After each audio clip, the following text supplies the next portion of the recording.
General ఎలక్షన్స్కి సంబంధించి 16 మార్చిన ఏదైతే మనకి షెడ్యూల్ అనౌన్స్ అయిందో అప్పటి నుంచి మనకి మోడల్ కోడ్ ఆఫ్ కాండక్ట్ అనేది ఫోర్స్లోకి వచ్చింది. దాని తర్వాత మనకి ఏప్రిల్ 18 నుంచి నామినేషన్స్ అనేది జరిగాయి. ఈ నామినేషన్స్ ముగించిన తర్వాత మా ప్రచారం క్యాండిడేట్స్ అనే వాళ్ళు మనకి ఫైనలైజ్ అయ్యారు. వారందరూ కూడా ఇన్ని రోజులు ప్రచారం చేస్తూ వచ్చారు. మనకి మే 13న పోల్ డే సందర్భంగా మనకి 6 గంటల వరకు పోలింగ్ జరుగుతుంది. సో 6 గంటలకి ముందు 48 గంటల వరకు మాత్రమే మనకి సైలెన్స్ పీరియడ్ ఉంటుంది. కాబట్టి ఇప్పుడు మనకి ప్రచారం అనేది ముగిసింది. కాబట్టి ప్రతి ఒక్కరు కూడా క్యాండిడేట్స్ కానీ పబ్లిక్ కానీ అందరు కూడా ఎక్కడ కూడా ప్రచారం అనేది ఉండకూడదు. ఈ సైలెన్స్ పీరియడ్లో మనకి 144 సెక్షన్ అమల్లో ఉంటుంది. అదేవిధంగా డ్రై డే ఎక్కడ కూడా వైన్ షాప్స్ కానీ లిక్కర్ షాప్స్ అనేది కానీ తెరిచి ఉండరు.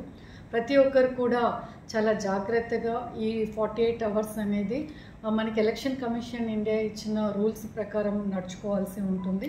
బల్క్ ఎస్ఎంఎస్లు కూడా నిషేధించబడింది. అదేవిధంగా మనకి ఏదైతే 1577 పోలింగ్ స్టేషన్స్ ఉన్నాయో ప్రతి పోలింగ్ స్టేషన్లో కూడా అన్ని సదుపాయాలు కల్పిస్తూ అన్ని చర్యలు తీసుకుంటూ ఓటర్కి ఎటువంటి ఇబ్బంది రాకుండా కూడా మనకి ఎండలు ఎక్కువ ఉన్నాయి కాబట్టి షేడ్ ప్రొవైడ్ చేశాము, డ్రింకింగ్ వాటర్ ప్రొవైడ్ చేశాము. సో అన్ని సదుపాయాలు కల్పిస్తూ పోలింగ్ స్టేషన్స్ని కూడా మనం రెడీ చేసుకోవడం జరిగింది.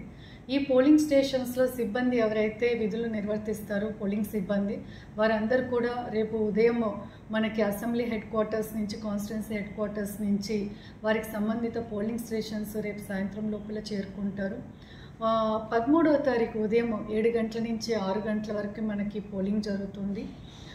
మనకి సిఏపిఎఫ్ బలగాలు వచ్చాయి. క్రిటికల్ పోలింగ్ స్టేషన్స్ ఏదైతే ఉన్నాయో 375 పోలింగ్ స్టేషన్స్కి మనము మైక్రో అబ్జర్వర్స్ని అపాయింట్ చేసుకున్నాము.